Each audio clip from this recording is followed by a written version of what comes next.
Kebayang nggak kalau misalnya teman-teman berpikir, "Aduh ini ngapain pakai stop loss nih, kalau misalnya nggak pakai stop loss, aku udah profit TP3." Ya bisa jadi TP4 atau TP5 di sini, ya sudah selesai TP5 gitu ya. Karena pakai stop loss-nya, kayaknya ini strategi yang salah, ya. Halo teman-teman, masih bersama saya dengan Teguh Hamzah Pansuri di NFC Forex TV, tempatnya trader Nusantara teredukasi.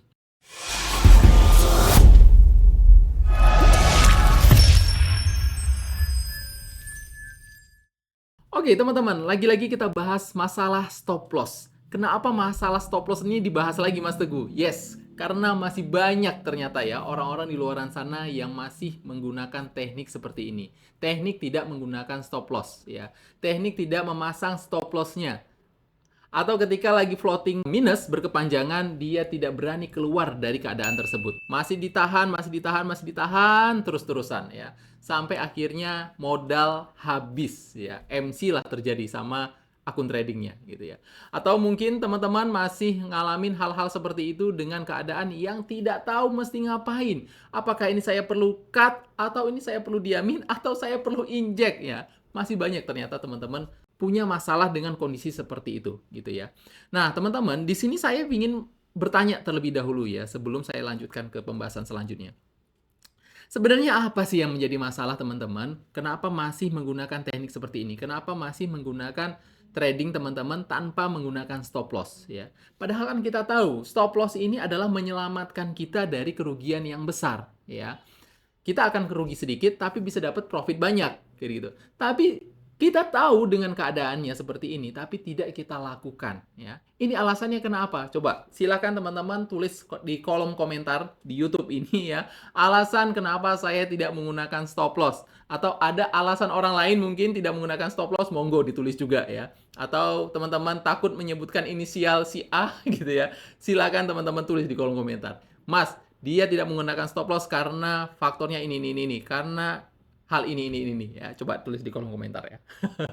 Oke, teman-teman. Selanjutnya, kemungkinan ini ada terjadi dilema-dilema yang hanya muncul ketika ya beberapa kali sentuhan aja gitu ya. Beberapa kali transaksi aja. Dilema yang seperti apa Mas Teguh? Dilema ketika dia memasang stop loss, harga ngelihat stop loss-nya atau kissing stop loss only ya, atau SL Hunter, mereka menyebutkannya seperti itu. Habis itu harga menuju profitnya gitu ya, harga menuju profit atau ke final target mereka gitu kan. Maka mereka berpikir apa? Mereka pikir coba kalau misalnya nggak dipasang stop loss-nya. Hasil tradingan saya bisa jadi profit ini. Besok-besok saya tidak akan masang stop loss deh kalau begitu gitu kan. Hanya karena alasan 1, 2, 3 transaksi atau 1, 2, 3 kasus yang seperti itu, mereka menyimpulkan saya tidak akan pasang stop loss ya. Kebayang nggak? Atau teman-teman punya pikiran sebaliknya enggak? Kalau misalnya teman-teman tidak pasang stop loss, berani nggak keluar dari keadaan tersebut? Gitu ya. Ketika tidak pasang stop loss, harganya malahan terus berlawanan dengan tradingan teman-teman, buy malahan dia turun terus, sell malahan dia harga naik terus, kita nggak tahu akhirnya akan sampai mana, kan gitu. Dan kita tidak memasang stop loss. Yang ada apa? Yang ada modal Anda terkuras habis. Kalaupun misalnya teman-teman punya profit Anda juga akan terkuras habis. Ya, bisa jadi kembali ke BEP atau bisa jadi malah merenggut balance dari teman-teman. Ya, terus aja naik ketika teman-teman sell. Tidak berani keluar dari keadaan tersebut. Mau keluar sudah kepalang tanggung ya. Udah kepalang tanggungnya seperti apa? Mau keluar karena sudah memakan misalnya profitnya, aduh tadinya profitnya aku udah 50% ini. Karena saya tahan nggak menggunakan stop loss, sell saya ini udah ngambil 50% dari profit saya. Udah habis nih profit saya gitu ya. Ya udahlah biarin aja deh gitu. Mana tahu ini akan balik arah lagi. Kalau misalnya balik arah lagi cuma 10% dapat profitnya lagi, ya udah di cut. Apakah seperti itu? Sesederhana itu mungkin berpikirnya gitu ya. Tapi ternyata kebanyakan dari teman-teman trader di luar sana itu yang tidak menggunakan stop loss dan masih menahan floating minus seperti itu berkepanjangan, tidak berani ngambil keputusan untuk keluar dari kondisi tersebut. Ya, karena apa? Karena masih bergelut dengan dilema, ya mana tahu balik, mana tahu balik, mana tahu balik. Terus aja bergelut dengan dilema tersebut ya. Mana tahu balik. Padahal terakhir tidak balik-balik dan harga sudah menghabiskan modal Anda. Ya. Nah, selanjutnya teman-teman, skenario stop loss-nya itu seperti apa teman-teman? Ya. Oke, di sini saya akan bawa teman-teman ke kasus yang mana cuman nyentuh keys SL only, abis itu dia menuju final target kita. Contoh misalnya, ini ada di CAD GPY di H1 ya teman-teman. Ini ada setup area menarik di sini. Kemudian yang terjadi apa? Yang terjadi harga turun terus ya. Dan sudah sentuh hit entry kita ya. Ternyata harga terus turun dan sentuh stop loss hanya kissing only ya. Body candle nggak sampai ke bawah, maksudnya nggak close di bawah candle merah ini ya, harganya naik lagi, dan sekarang harganya melambung tinggi. Melanjutkan sampai ke final target, ke TP3, ya, sampai ke TP3. Ke TP3, dan sekarang baru sentuh, oke, masih lanjut ya, masih lanjut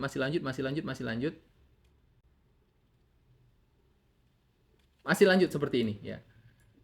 Kebayang nggak kalau misalnya teman-teman berpikir, aduh ini ngapain pakai stop loss nih? Kok Pak, kalau misalnya nggak pakai stop loss, aku udah profit TP3. Ya, bisa jadi TP4 atau TP5 di sini. Ya, sudah selesai TP5. gitu ya. Karena pakai stop loss-nya, kayaknya ini strategi yang salah. Ya. Oke, di sini teman-teman pasang pending order buy, ya, dan kemudian harga jemput pending order teman-teman di sini, ya. Sampai sini. Ini ada zone menarik. Harga sentuh dan masuk sampai nyentuh TP2 teman-teman di sini ya. Nyentuh TP2. Kita pastikan menggunakan Fibonacci di sini. Di sini 90. Nah, harga sentuh TP2 karena teman-teman nggak punya atau nggak pasang taking profitnya, nggak pasang garis TP-nya ya, teman-teman atau memasang TP-nya itu di garis TP3 di final targetnya. Nah, ternyata harga hanya nyentuh TP2 dan langsung drop sentuh stop loss-nya. Ya, stop loss-nya. Jadi teman-teman langsung berpikir, kata Mas Teguh, ini nggak boleh digeser-geser nih take profit kita gitu ya. Contoh misalnya kita ngambil TP3, ya udah ambil TP3 only gitu ya. Tapi ternyata harga nggak nyampe TP3 dan drop. Kalau misalnya tahu kayak gitu, saya akan cut aja di TP2 di sini aja gitu ya kan. Mungkin teman-teman punya dilema secara seperti itu gitu ya. Nah, dilema-dilema inilah teman-teman ya, dilema-dilema inilah yang membuat teman-teman menjadi ragu. Apakah saya perlu memasang stop loss? Apakah saya perlu memasang taking profit? Nah, sejatinya teman-teman ya, trading itu bukan untuk satu kali teman-teman tradingnya. Trading itu kan kontinuitas. Trading itu adalah berkelanjutan, berkepanjangan gitu ya. Kita nggak hanya fokus sama trading untuk satu atau dua kali transaksi aja teman-teman ya. Kita mau trading itu sampai dengan selanjutnya. Sampai 5, 6, 10 tahun kemudian kita masih tetap trading dengan cara yang sama dan making money dan profitabilitas yang tinggi gitu kan. Kita mau seperti itu. Maka kalau misalnya teman-teman masih punya mindset seperti itu, cara trading teman-teman masih seperti itu, jangan harap teman-teman bisa profit konsisten gitu. Karena kenapa? Bisa jadi teman-teman besoknya loss, ketika mau trading lagi loss lagi, ketika mau trading lagi loss lagi. Kenapa? Karena nggak ketemu probabilitasnya teman-teman. Ya. Nah, jadi saya mau nunjukin data ke teman-teman ya. Datanya ini adalah data dari hasil backtest dari teman-teman NFC ya. Yang mana ini ada dua strategi yang digunakan, iZone plus confirm plus EMA9 yang yes ya. Kemudian di sini ada iZone confirm dan expired, confirm expired dan EMA9-nya yang yes. Yang mana ini masing-masing dari pair ya, ada 28 pair di sini. Ada yang ini ada 26 transaksi, ini 24 transaksi GBPUSD sampai dengan NZD-CHF itu totalnya adalah 496 transaksi ya. Yang mana 496 transaksi ini mendapatkan 481R. Ya, 481R ini ya. TP1-nya teman-teman dapat 126R, TP2-nya dapat 179R, dan TP3-nya dapat 176R. Artinya apa? Dari masing-masing ini, ya dari masing-masing transaksi yang terjadi di masing-masing pair ini, di Euro USD ada 26 transaksi, di GBPUSD ada 24 transaksi, di AUD JPY ada 20 transaksi, di GBP-CF ada 16 transaksi. Ini kan semuanya tidak mulus-mulus saja, tidak semuanya profit ya, tidak semuanya profit. Makanya dari itu tadi saya sampaikan, ketika teman-teman ngambil transaksi atau menargetkan satu transaksi ini benar-benar teman-teman nggak dapat probabilitas yang ini semua gitu ya. Yang mana dari 26 transaksi ini ada loh yang stop loss. Ya. Dan ada loh yang profit TP3. Dan profit TP3-nya itu cuma 18R. Artinya enggak semuanya. Ya. Enggak, tidak setengah dari transaksi ini ngalamin TP3. Gitu ya. Kalau setengahnya dari transaksi ini, anggaplah misalnya ini 26. 26 dibagi 2 berarti sekitar 13 transaksi. Ya. 13 transaksi. 13 transaksi ini kalau misalnya TP3 semua, itu sudah 13 dikali 3. 13 itu 39R berarti 39R. Sedangkan ini 18R ya teman-teman. Artinya dari 26 transaksi ini tidak dari setengahnya bisa mencapai TP3, tapi tetap profit gitu ya. Tapi tetap profit. Maka teman-teman coba cek lagi, kembali lagi ke win rate tentang probabilitas ya, dari Mas Bian Anggara juga ada disampaikan di sana. Jadi untuk mencapai win rate TP1, TP2, TP3 gitu ya, TP3 itu tidak membutuhkan win rate yang tinggi ternyata gitu kan. TP2 juga seperti itu. Kecuali TP1. TP1 kita perlu 50 lebih ya baru kita dapat profit ya.